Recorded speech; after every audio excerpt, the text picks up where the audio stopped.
Hello everyone, hope you're doing well. Thanks so much for listening to the video. I'm posting this one day early because I'll be out of town on my normal posting day tomorrow, so that's why you get this early, this video.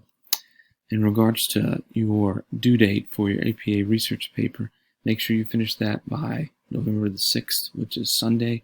Finish that by end of day. Do that before starting week 10. I went ahead and opened week 10 for you, which is pretty standard in regards to what we normally have.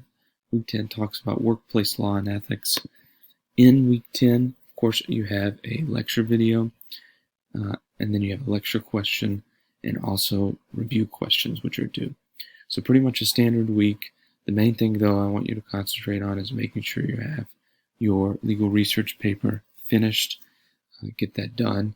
Submit that Sunday, end of day, or by end of day. And then you can start on week 10, chapter 8.